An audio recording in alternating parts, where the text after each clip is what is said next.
Hello everybody, it's Coach Carrie, and I've been on the hunt for something because I knew it was about that time of year where it was going to start popping up, and I found some today. And we talked about earlier with the poison ivy, and if it was, the leaves of three, letting it be. Well, there's something else that also looks a lot like poison ivy that has leaves of three. And there's a lot of people, when they hear it, they make a mean face or a sad face because they're like, mm-mm. And it is gonna have like rounded, and if you look at like the poison ivy pictures that I showed you earlier, one of the sides is gonna have kind of like a funny looking side or a jagged, but again, just stay away from it because you don't know, okay? But this is actually kudzu. And when I was a little girl, I thought kudzu was the neatest thing because it would make old trees and old houses look like creatures. There's this one place, it always looked like Snuffleupagus, and kind of like how sometimes you can look at clouds. Well, there were trees that would just get all covered up with it, and they looked like kind of fun monsters and stuff. So I'm going to tell you a little bit about kudzu because it's actually a really neat story. I'm standing here with a tree and you can see like all these different vines. Now, the next time I come back to visit this tree, I may not be able to actually see the tree. It will probably be all covered up with kudzu. So, a little story about kudzu. A lot of people think that kudzu first came over when America was going through something called the Dust Bowl. And I thought that too. It's okay. That's actually not what happened.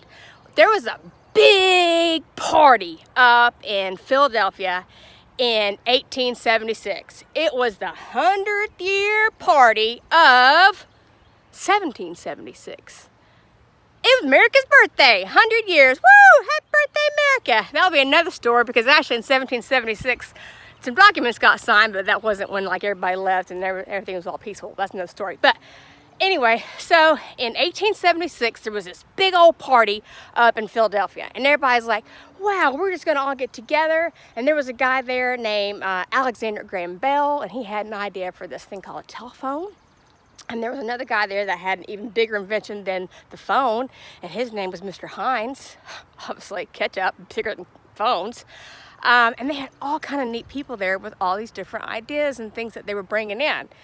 Well, from Asia, they had this plant that they brought in, and its name isn't actually kudzu. We couldn't pronounce it, and so we did our best as Americans. I mean, not we, I wasn't there. If we were to go over to Asia, where it comes from naturally, as Southerners, and say, hey, I know what that is, that's kudzu, they'd probably look at you like you were a moron, because they probably have another name for it, and that's not what it is. So, yeah, it's pretty fascinating. It actually came over in 1876. And one of the first things that it was called and used for was actually a porch vine. And this, they say that if you, I love Dahlonega. You hear that? It's 12 o'clock. If you sit and listen, they say that you can actually hear kudzu grow. Well, I'm not really sitting and listening type, so I'm probably not ever going to hear it grow. But kudzu is a vine.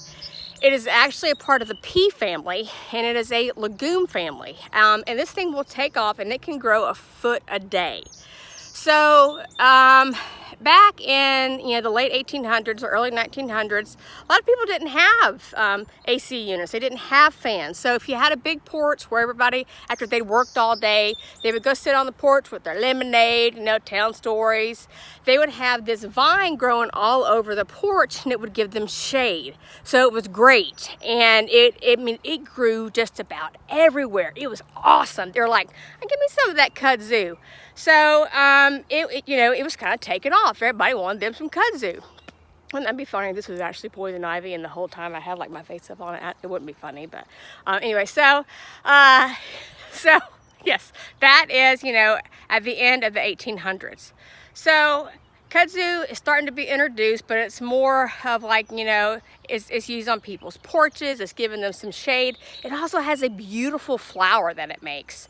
It's like this purple flower. It's gorgeous. It grows easy. And come to find out, cows will eat it, and donkeys and goats. So there was all kind of good things. Well, we have something happening about in the 1930s, and in the Midwest, where they don't have like a lot of big mountains like we do here in North Georgia, they had something happening called the Dust Bowl. And there was something that was also introduced into farming that a lot of people don't think about. They're like, well, these people were trying to, they had their land, they were planting their crops. Maybe they weren't doing the best job as far as crop rotation, planting their crops, but there was also a new invention out there, and it was the tractor. Think about that for a second. So what a lot of people had used to plow their fields before, when it comes to horses, mules, small children, Carol Baskin, stuff like that, they now had tractors. And so they were kind of like plowing up the fields, and they're like, hey, Maybelle down the road, she's got her tractor. I'm gonna go see if I can borrow it. I'll give her a pig, and I'm gonna go tractor up my field. Well, all of a sudden we got all these fields being tractored up, and then there's no rain. So we had all this dust and these big winds coming. This is like in New Mexico and Texas, Oklahoma, Kansas, all these places. And then years and years go by and there's not a lot of rain. So we have something called a dust bowl. And there were times where you could put your hand out in front of you and you couldn't even see your hand. There was so much dirt and dust. So they had to find some way, as people here in America are like, what are we gonna do? We've got to get something on the ground that can grow. And so kudzu. And it actually saved Americans' lives. It saved a lot of people's lives because, again, it grows very fast, up to 1 foot a day. And you don't have to have like the best soil in the whole wide universe. So it was a very big savior. Now, there are some other neat things about kudzu as well. You can eat or use almost every single part of kudzu except for the vine itself. But with the vine itself, there are some beautiful baskets. There's a lot of art that can be done as far as kudzu goes. Now, at first it's like, yay, kudzu, it gets a star, it's on green. It's like the best plant in the universe. It's saving the world. And then kudzu kind of got out of control. It's like, I'm kudzu, I'm the best, I can go wherever I want to. And then it kind of got like on yellow. And then like in the 70s, it kind of got on red. If you're in school, what I'm talking about. Got on the invasive species list because it just wouldn't stop growing, wouldn't stop.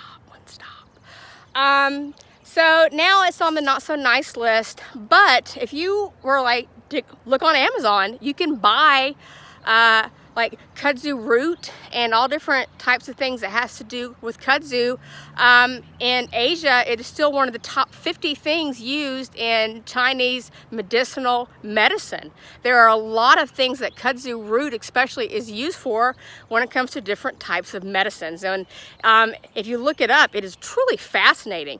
I know in South Georgia, like here in Dahlonega, we have our Gold Rush Festival, third full weekend in October. If you haven't been, please come join us.